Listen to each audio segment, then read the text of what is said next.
Decluttering, but with a twist. It's all about mindset and progress, not perfection. Trust me, you don't want to miss this one. As we continue to transition seasons and discuss the importance of quality supplements, I wanted to share a special offer from my favorite supplement company, Seeking Health.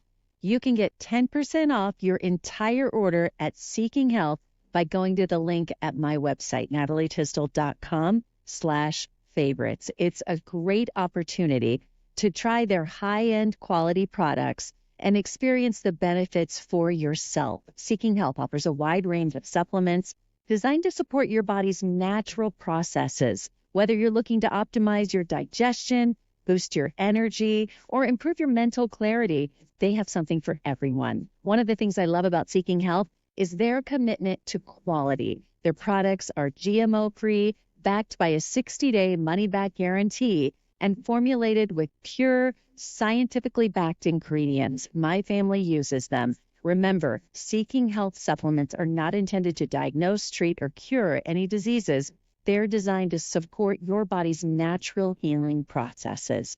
So if you're ready to take your health to the next level, be sure to check out natalietisdale.com/favorite. Let's embrace prevention, support our well-being, and maximize our body's healing potential. Welcome back to the Natalie Tisdale podcast. Today, we're thrilled to welcome back Katy Wells, a true expert in decluttering. In our last conversation, Katy left such an indelible mark on our listeners and our viewers that we had to bring her back for more insights. This time, we're diving deep into the mindset behind decluttering and how reframing our thoughts can lead to sustainable transformation, not just in our homes, but really in our lives. Katy shares her wisdom on overcoming the mental roadblocks. You know what I'm talking about? I have them all the time. Those roadblocks keep us stuck in things like clutter, both physical and mental. She has some very practical strategies to help us take those first steps toward a more peaceful, organized, and joyful home. Thanks for being here today. I'm so happy to come alongside you in your health journey and your self-improvement journey. Sign up for my newsletter and be sure you are following along on social media. You'll find me at natalietisdale.com. So grab a cup of tea, coffee, find a comfy spot. Join me for an enlightening conversation that's really going to inspire change. Let's get started today. Katy, thanks for coming back on the podcast. I learned so much last time we spoke, and I had such a good reaction from my listeners and viewers that I wanted to go back and talk a little more about decluttering, but I want to draw it back and get to the mindset of reframing what decluttering means. This is so good. And I'm so excited to be back and talk about this because I think, well, I know really, I've been teaching this for so long now. And, when I got started, I was following all the strategies and methods that promised me transformation in my home. And I was like, if I just had the right strategy or checklist, or if I had the right script to tell my kid, here's how you clean up and, clean up your toys, then I'll be able to transform my home. Really oversimplifying it. But what I realized through my own journey and true transformation, sustainable transformation in my home, is that it really starts in between your ears, right? I always say the biggest change that happens with decluttering actually isn't your home. Yes, it will look better. It will feel better. It will be more peaceful and calm and inviting. And that is huge in of itself. But our mindset really has to pave the way in order for us to take action on a lot of really great information, practical tools out there, strategies. But we got to get our mindset right. And this is why I always start with a mantra: progress, not perfection. I'm sure you've heard this. I'm sure you've talk to your kids about this and your listenership, but it is so key, I think, in so many different areas in life, and really decluttering and simplifying is no exception. And I think part of the reason it feels a little, a lot different than what we hear is because, again, our culture and a lot of the way we're taught to solve clutter is really through perfectionistic tendencies, or follow this perfect step A to step Z, and then you'll get it. Or take 10 hours out of your busy day and then you'll get it, right? Kind of the doing it all at once, black and white thinking, all these things. So that has really transformed my home, really. Progress instead of perfection. I'm so guilty of this. And And I see it even in my kids and others. It's like, just give me the script, like you said, Yeah. and I'll just do exactly what it's like. It doesn't have to be like that. Like, take little steps along the way. And I fall into, so let's talk about this, that freeze mode of, I've got a box over there. I know I need to go through it. I really need to declutter. But until I have just enough time, until I have an hour to do it, and my mind's in the right place, and the rest of the house is clean, and da da da da da da, I'm just going to leave that box. And then the box just sits there because I've frozen. Yeah, that freeze is so common. And like you said, in your case, it's just a box. It doesn't even have to be this huge, like, doom room, like overwhelming room. Yeah. And so, And that's what it is for a lot of people, isn't it? Yes. Yeah. It's the doom room. I like that term. Your box is a someone else's doom room, but it can happen to, it can happen to any of us. So one of my favorite strategies, if it's okay if I share one with you, for you, Sure. Natalie, to use with that box.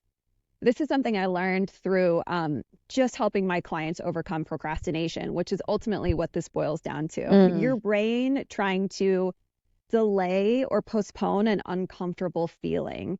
And 9 times out of 10, that uncomfortable feeling you're trying to avoid doesn't actually come from decluttering. It comes from all the other pressures and stresses and things that are on our plate in life. So I think when we can, like, separate us and that feeling from decluttering, it kind of depersonalizes it a little bit. And it's like, oh, this actually isn't about decluttering.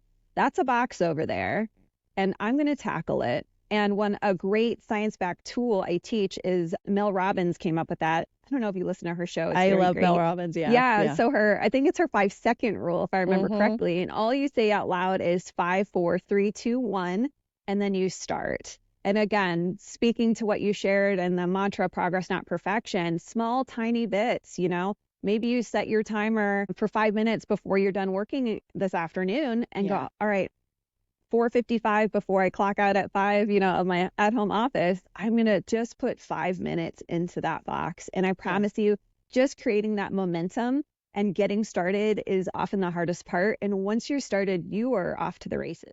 Yeah. My mom always said, I've used this before on the podcast, that action comes before motivation. Yeah. And it's just that you're not going to just sit there and all of a sudden get motivated. I can't think of a time ever in my life where I'm just sitting going, okay, now I'm motivated. But if I go pick up the vacuum and I just go, I'm just going to vacuum the hallway. All of a sudden I'm like, oh, this feels good. I'm going to vacuum the rest of this room and this room. And then you get excited about it, right? Motivated. Yes. And then time doesn't become such a constraint, an issue and roadblock, right? All of a sudden we're able to make time out of thin air, it feels like, to do something because we just got started doing it. Yeah. Okay. Let's talk about other reframe methods. So progress instead of perfection. Something is better than nothing. Yes. What else? Always. Another one of my favorites is my home should actively support and reflect our family's value and lifestyle. When I was stuck in clutter, I had so much guilt about decluttering. Like, I spent money on this. What if I need this in the future? All the classic mental roadblocks, right? And the mental kind of tug of war we have. And ultimately, for me and so many people, that leads to us clinging to clutter and not making, getting the results we deserve. And so once I switched my reframe out of that guilt, out of that shame, out of being stuck in the past, really, and focusing on money spent and this and that, I said, I really want to create a home that supports me and my family. And if you think about it, just because we bought something and used it doesn't mean we need to keep it forever, right? Yeah. And if you think about, again, you've got kids in college. Mine are 7 and 9. My kids are different than they were 6 months ago. In their early 7th and early 9-year-old age, they had different interests already. And that's a 6-month gap. Now think about how your college students, your older kids, think about how different they are compared when they're in high school or a child, right? The items in our home should actively reflect my family's lifestyle and values. And being able to do that really helped me cut through all of those mental roadblocks and go, you know what, this item served its purpose. I'm going to pay it forward to another family who is in this season, who needs this, and revolutionized so much for me and really helped me on top of that, because I wasn't doing this tug of war anymore mentally. my results skyrocketed because I was much faster at making decisions, right? Decision making is challenging. We go through this whole process and negotiation. Anytime we can cut through that and reduce the amount of time it takes to get from, do I keep this, to the decision, man, we get rid of so much more that way. And sometimes what I see, and I'd like your take on this, I don't think we talked about this last time, is we do hold on to things and we think, well, I'm done with this, but I need to get value out of it. So it's going to sit in my garage until I find someone to buy it, put it on Facebook Marketplace, blah, blah, blah, blah, blah. And it's sitting there for so long. And then you end up selling it for $10. You're like, how much time did I put into that versus I could have given it away and reduced that clutter in my mind and my garage? That's right. But sometimes when do you know I really should get value out of this versus I need to just give it away and get rid of it? I always tell my clients, you need to decide on your bottom dollar. I will say for a lot of us, if you are buried in clutter and you have the financial resources and capacity, the bulk of us, and just the reality of our normal American homes and the amount of stuff we have in it, which by the way is about 300,000 items. Oh my goodness. Try to imagine wrapping your head around selling average American home. That was probably a decade ago, so I'm sure it's only gone up. So if you can try and wrap your head around like, oh, I want to sell most of it. I get it. It doesn't feel good to spend money on something and use it or not, but ultimately let it go. But again, wrapping your head around the idea of most things I buy, I'm only keeping temporarily. Then you're probably going to start spending your money a little bit differently. Because again, some things I keep for longer than others, of course, but it has to actively support through joy or through function, me and my family. But back to your point about like the dollar amount, like how do we decide? Pick your bottom dollar. What is an hour of my time worth? Stay on the long side of things. Think about the time it takes to take pictures, post, talk to potential buyers, do a meetup, do a drop off. What is an hour of my time worth? And in different seasons in life, it's going to look like a different dollar amount. When my kids I had 2 kids under 2, that number was really high. It was like $100. I was like, I'm cutting my losses because I value getting this out of my house. And just like you said, Natalie, it wasn't only creating physical space. For me, it was about the mental clutter. I needed it out. I needed liberation. I needed to feel that load off my plate. Now that I'm in a different season, I'm in maintenance mode in my home. My kids are older and more independent. I'll sell something if I can get 30. So each season you can kind of quickly evaluate the best number for you. But the amount of time we think about the clutter is what I find to be the most exhausting. Even just if I look at it, go, I need to do that. And every day I'm looking at it going, I need to do that. That's occupying space in my mind and stress. And so again, that is a huge indicative sign that for you, just let it go. So if that means scheduling, let it go. Like quit letting that take up prime real estate in your mind. You have way more important things to think about than every time you walk past that pile of stuff. What do I do with it? Should I sell it? Should I not sell it? Right? Again, to your point, mental clutter is such a big reason we need and should declutter to begin with. It's less about our homes. Again, they'll be more beautiful, easy to tidy, huge, great benefits. But I'm worried about this in here. Yeah. How much of this is generational, things we learn? I would say large percentage. I mean, think about all the subconscious beliefs, the pattern. Think about how we were raised talking about listening to our parents or caregivers talk about money, or watching their spending habits, or watching their home habits or lack of, how they talked about stuff. My mom taught me more is better. My mom taught me, not knocking her, but she was always like, hey, if this is a good deal, you should buy it, because what if that deal isn't available again, right? So get like 50 of them so that you're yeah. I know that's very much from my childhood too. Yeah, but if you think about one generation before her, so her grandfather and grandmother lived through the Great Depression. You didn't get rid of anything. Declutter was not a word. You used every single thing to its breaking point. And if it broke, you fixed it, right? That was a huge resource scarcity time that is like ingrained in that generation. Yeah. And so that there's a falling off effect, right? That domino effect. So my mom soaked some of that up. I soaked some of that up. Cultural beliefs too, that were being sold through marketing and companies and this, that, and the other. So again, takes a lot of rewiring our brains to understand that, like, hey, here's the root of my clutter. Maybe you're great at decluttering. Maybe you're like, when I meet people, Natalie, this is so funny. When I tell them what I do, they're like, they either say one of two things. Most of the time they say, oh, I love decluttering, but I still really have a lot of clutter. And most of the time it's because they haven't gotten to the root of their clutter. They're great at getting stuff out. They love to organize, but the influx through this conditioning and pattern, right, we're talking about, continues to come in. So they're decluttering to reclutter. Or people say, oh, I hate decluttering. I need your help. Can you come to my house, right? But it's so important, and a big part of what I teach of this holistic decluttering method, get to the root of it. Get to the root. It doesn't mean you need to spend hours in reflection or an hour a day journaling. A lot of us innately know, but when we can identify these different patterns, and for a lot of us, they're consumer patterns, right? Buying patterns, shopping, that type of thing. It can just radically change how much easier it is to keep your home manageable and simple when the influx is slowing down. So we're talking about two really different things. I know I'm changing topics here from the reframe we first said we were going to talk about, but I think this is important because what you talk about is not just getting rid of things. It's about how we consume things or how we purchase and bring things in to our homes. And this is a pretty big deal, I recognize, because I'm at the stage of life just ahead of you where I've had years of buying kids stuff and collecting and now all the special things they have. And, it's all kind of piled up and now they're going off to college. I'm like, oh, what am I going to do with all this stuff?